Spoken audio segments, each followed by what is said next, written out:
আমাকে একজন বাংলাদেশের একজন মুসলমান লিখেছেন যে দাদা, পশ্চিমবঙ্গে বিজেপি এরকম সুইপিং রেজাল্টের পর আমি একটা জিনিস চিন্তা করছি যে আমাদের এখানে অর্থাৎ বাংলাদেশে একটা ধারণা ছিল যে পশ্চিমবঙ্গের হিন্দুরা সেকুলার, একটু বামপন্থী ঘেঁষা। এইটা কি ঠিক, না পশ্চিমবঙ্গের বাঙালিরা বা হিন্দুরা বরাবরই সাম্প্রদায়িক ছিল, বরাবরই তারা হিন্দুত্ববাদী ঘেঁষা ছিল, কিন্তু ঠিকঠাক পরিবেশ বা ইকোসিস্টেম পায়নি বলে হিন্দুত্ববাদীদের ভোট দিত না বা পেত না? আমি বললাম দ্বিতীয়টাই ঠিক। আমার নিজের অ্যানেকডোটাল এক্সপিরিয়েন্স, আমি ফ্যামিলি বন্ধু বান্ধব, আমরা তো ছোটবেলায় বামপন্থী পরিবেশে বড় হয়েছি। বামপন্থী বলাটা ভুল অ্যাকচুয়ালি। আমরা বলি যে আমরা ছোটবেলায় বামপন্থী পরিবেশে বড় হয়েছি কারণ আশেপাশে সবাই সিপিএম ছিল, তারা পার্টি করতো। প্র্যাকটিক্যালি স্পিকিং, যে আমি যদি খুব রিফ্লেক্টিভলি দেখি যে তাদের কিন্তু বামপন্থী মাইন্ডসেট বলতে কিছু ছিল, এবং বামপন্থা কি সেটাও তারা বুঝতো কিনা আমার একটা সন্দেহ আছে। এখনো পশ্চিমবঙ্গে যারা বামপন্থা মানে সকল কয়েকজন টিকে আছে, তারাও বামপন্থা কি বোঝে কিনা সেটা নিয়ে আমার একটা সন্দেহ আছে। আমি দু একটা গল্প বললে ব্যাপারটা আরো ক্লিয়ার হবে। মানে গল্প is more clarifying than speaking in theory. আমার একটা এরকম দুঃসম্পর্ক আত্মীয় ছিল, বাড়িতে মাঝে মাঝে আসতো। সে একটা সিপিএম এর ছোটখাটো পোস্ট হোল্ড করতো। তিনি একটা স্কুলের মাস্টারমশাই, প্রাইমারি স্কুলের মাস্টারমশাই হতো। তো উনি মানে পার্টি করছেন, অ্যাক্টিভলি সিপিএম করছেন, সিপিএম এর মধ্যে কখনো। এবং এই নয় যে সিপিএম পার্টিটা তিনি সিপিএম পার্টি যে যার পর থেকে করছেন, অনেকদিন থেকে করছিলেন। তো কিন্তু ওই ওপার বাংলা থেকে আসা এবং প্রাণ হাতে করে আসা, কচু বনে লুকিয়ে আসা। মানে আপনাদের খেয়াল থাকবে একটা খুব কমন গল্প, যে যখন বাংলাদেশ থেকে মার খেয়ে হিন্দুরা দেশে এসছে, অনেকেরই বাড়ি টাড়ি অ্যাটাক হয়েছে। তো যা হয়, বাংলাদেশে বাড়ির পেছনে সব ডোবা কচু বন থাকতো। কচু বনটা ছিল লুকানোর জন্য সবচেয়ে ভালো জায়গা, কারণ ওখানে অন্ধকারে দেখা যেত না। যখন বাড়ি অ্যাটাক হচ্ছে, পেছনে কচু বনে পুকুরে লুকিয়ে প্রাণ বেঁচেছে। এবং খেয়াল রাখতে হবে যে এই সময় তাদের বয়স ছিল কিন্তু খুব কম। বাবা যখন এসছে পালিয়ে, তখন বাবার বয়স হয়তো খুব বেশি, মানে কত হবে, এই 8-9 বছর। জেঠু এসছে বোধহয় 11-12 বছর। তো এরকমই আর কি, সব 11-12 বছর, তখন তারা সব কিশোর ছিল। মানে তাদের ট্রমাটা, যে মানে ওই মুসলমানরা তাদেরকে খুঁজছে, তারা পালিয়ে কোন রকমের কচু বনে লুকিয়ে আছে। তারপরে দিন মানে পুরো এক তরবার এগিয়ে প্রায় অর্ধেক দিন হেঁটে বাংলাদেশ বর্ডার পার করে দেশে এসছে। এটা কিন্তু খুব কমন স্টোরি। তো ওই ছোটবেলায় যে ট্রমার মধ্যে দিয়ে এসছে, তো ভোলার নয় না। কিন্তু অবাক ব্যাপারটা হচ্ছে, এখানে আসার পর তারা সিপিএম হয়ে গেল। কারণ কি, এখানে তখন জনসংঘ শেষ হয়ে যায়। জনসংঘ বা এটা শেষ হয়ে যায়, একটা মূল কারণ হচ্ছে যে আরএসএস দীর্ঘদিন ব্যান ছিল। এটা আরএসএস মহাত্মা গান্ধীকে হত্যা করার পর কন্টিনিউয়াস ব্যান ছিল ইন্ডিয়াতে একটা দীর্ঘ সময় ধরে। এবং কংগ্রেস মোটামুটি একাধিপত্য চালিয়েছে দীর্ঘদিন ধরে। এবং তখনকার দিনে সোশ্যাল মিডিয়া বা এসবও কিছু ছিল না।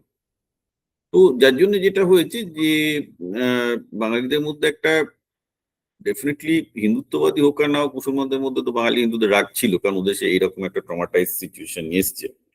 কিন্তু সেই রাগটাকে পলিটিক্যাল ক্যাপিটালে বা রাজনৈতিক ভোটে পরিণত করার জন্য কোন ইকোসিস্টেম বা পার্টি ছিল না। সিপিএম এর 34 ইয়ার্সে, এই যে ধরুন এই ভদ্রলোক, যার নর্মালি বামপন্থী হওয়ার কথা, সরি হিন্দুত্ববাদী হওয়ার কথা, কারণ তিনি মুসলমানদের মার খেয়ে এসছেন, তিনি সিপিএম পার্টিটা করছেন। কেন করছিলেন? কারণ বেসিক্যালি তার ছেলের চাকরি, মানে তখন পশ্চিমবঙ্গের যে অবস্থা, যদি আপনি সিপিএম পার্টি না করেন, আপনাদের ছেলে পেলেগুলো আছে, তাদেরকে প্রাইমারি স্কুলে ঢোকানো, এই করানো, তাদের ছেলের বউকে প্রাইমারি স্কুলে ঢোকানো, বা যদি কোনো দোকানও খুলতে যাই, কিছু করতে যাই, সবকিছুতেই পার্টির হেল্প লাগে। তো মানে এমন ভাবে সিপিএমই প্রথম বাংলায় এমন ভাবে একটা ইকোসিস্টেম তৈরি করে, বামপন্থী হোক আর না হোক, লোকজনকে ওই ওই ওই ইকোসিস্টেমের মধ্যে ঢুকতে হবে। ওই ইকোসিস্টেমের মধ্যে না ঢুকলে কারোরই, মানে সে কোনো চাকরিও পাবে না, কিছু পাবে না, এরকম একটা সিচুয়েশন তৈরি করেছিল আর কি। এটা আমি ব্যাক ইন 1980s, 1990s এর কথা বলছি।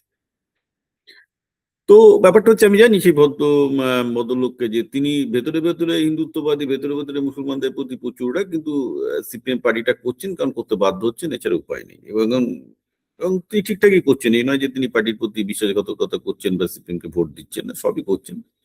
তাদের তো কিন্তু ফ্যামিলিতে এই গল্প এবং স্মৃতিটা, দেশভাগের স্মৃতি এবং দেশভাগের ট্রমা তো বলা যায় না, না? তো ফ্যাক্ট ইজ, এটা হওয়ারই ছিল। আমি জানতাম এটা একদিন আসবে। ইনফ্যাক্ট আমি যখন মুক্তমনায় লিখেছি, মুক্তমনায় কিন্তু আমি 2005 থেকে 2001 সময় ভিন্নমত বলেও একটা ইয়ে ছিল, আমরা ম্যাগাজিন চালাতাম। আমাকে খুঁজে বার করতে হবে। আমি প্রায় 2 বছর আগে এই এই ঘটনাগুলো আমি লিখেছি, যেটা আমি বলছি আজকে, আমি লিখেছিলাম যে যেদিন পশ্চিমবঙ্গে বিজেপি ঢুকবে সেদিন এমন ভাবে ঢুকবে আর বেরোবে না। এটা প্রায় আমার 20 বছর আগে প্রেডিকশন। এবং এটার কে আটকাতে গেলে, এটা আমি বলেছিলাম যে সিপিএম কে এটা যদি আটকাতে হয়, ব্যাক তখন সিপিএম ক্ষমতায় আছে, আমি যখন এই লেখাগুলো লিখছি, সিপিএম কিন্তু তার বামপন্থী আদর্শের প্রচারটা কিন্তু পশ্চিমবঙ্গে ভালো করে করেনি, এবং তারা যে আইডিওলজিতে বিশ্বাস করেনি। ইনফ্যাক্ট সিপিএম এর মানে এইসব লোকগুলো যারা ওই গাছ থেকে মাঠ খেয়ে এখানে এসছে, তারা এতটাই দক্ষিণপন্থী, কিন্তু জাস্ট মানে বাধ্য হয়ে বামপন্থী করেছে, মুসলমানদের প্রতি ঘৃণা ভুলে যান। মানে তাদের বাড়ির বউদের প্রতি, তাদের বাড়ি এই প্রতি আচরণ বিভিন্ন রকমের মানে পুরুষতান্ত্রিক এবং সামন্ততান্ত্রিক ছিল আর কি। মানে দেখবেন ব্যক্তিগত জীবনেও তারা 100% সামন্ততান্ত্রিক, 100% মানে কি বলবো দক্ষিণপন্থী লোক। কিন্তু কিন্তু বামপন্থী ছাড়া পশ্চিমবঙ্গে কিছু হবে না, সব বামপন্থী নামে ভোট দিচ্ছে, এই ব্যাপার। মানে এ টু জেড 99% এরকম বামপন্থী লিডারশিপ লোকাল লেভেলে। এটা আমার নিজের অভিজ্ঞতা। পশ্চিমবঙ্গ বামপন্থী কোনোদিন হয়েছে বলে আমার কখনো মনে হয়নি। ইনফ্যাক্ট আমি যখন করিমপুর থেকে এসেছি, করিমপুরে আমি যখন ছোটবেলায় এসেছি, মনে আছে মোটে 3টে মন্দির ছিল। 2007-8 সালে গিয়ে দেখলাম এখানে 40টা মন্দির তৈরি হয়ে গেছে, চারিদিকে মন্দির তৈরি হচ্ছে। এটা সিপিএম এর জমানাতেই হচ্ছে। এবং লোকজন সেই ঘটা করে শনি পুজো থেকে শুরু করে মানে ধর্মীয় আচরণ, হ্যান ত্যান, কুসংস্কার, মেয়েদের ছোটবেলায় বিয়ে দিয়ে দেওয়া, আমি তো প্রগ্রেসের কোনো চিহ্ন পাইনি আর কি। মানে শুধু নাম কাস্তে বামপন্থী হচ্ছে যে সিপিএম এর বেনিফিটটা পেতে হবে। তো আদর্শের কোনো মানে গ্রামগঞ্জের দিকে সিপিএম আদর্শের কোনো ইয়ে ছিল না। তো এভাবে হয় নাকি? আমি তো বলছি সিপিএম 34 ইয়ার্সে যেটা করেছে, একটা জাস্ট ক্ষমতা টিকিয়ে রেখেছে। এদের পশ্চিমবঙ্গকে ধ্বংস করেছে, বামপন্থারও প্রচার কিছু হয়নি, জাস্ট একটা আলাদা পলিটিক্যাল সিস্টেম ছিল বলতে পারেন, যেটা খুবই ক্ষতিকর পশ্চিমবঙ্গের জন্য। এবং মানুষকে যে তারা মানে লিবারাল করেছে, প্রগ্রেসিভ করেছে, কলকাতা বা শহরের দিকে ব্যাপারটা অন্য ছিল, কিন্তু গ্রামের দিকে কিছু হয়নি।